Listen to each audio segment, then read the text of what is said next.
It happened Friday night in Little Canada. 4 men in the deck falling about 30 feet when the wood gave way.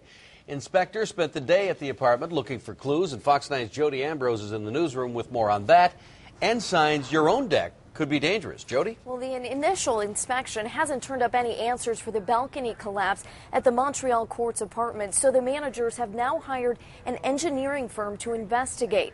Home inspectors say if you have a balcony or a deck, a little investigation on your own could stop an accident from happening to you.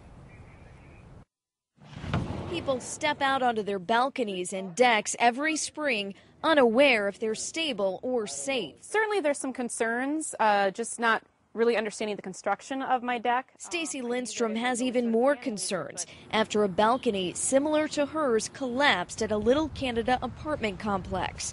4 men tumbled down with it. They're all okay, but home inspectors say this accident is one example of just how important it is. I would check it every year. To look over your own balcony or deck. Check below first. Really what's providing all the support is this big beam on this side and this built-up beam on this side. Reuben Saltzman says nails should be secured into every hole on joist hangers like this one.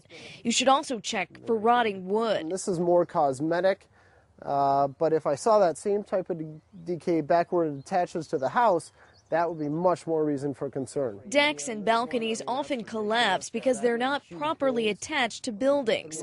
Decks need even more attention. We have a lot of huge bolts that keep the rim properly attached to the building. And remember, the rim is what holds up the joist. Don't forget the deck posts. Saltzman says above-ground cement footings are best, and guardrails shouldn't move. And if I grab this, you can see it's clearly wobbly. This needs to be properly secured. Homeowners can easily tighten railings themselves, but home inspectors say people should hire a qualified contractor to repair the structure itself.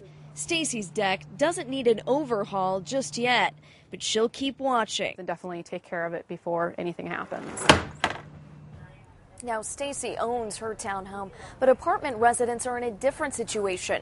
Montreal courts and many other apartment complexes conduct annual inspections of decks and balconies on their own, but the state building code does not require them. If you have a concern about your deck, you should call your local code enforcement officer to look for any problems. Live in the newsroom, Jody Ambrose, Fox 9 News.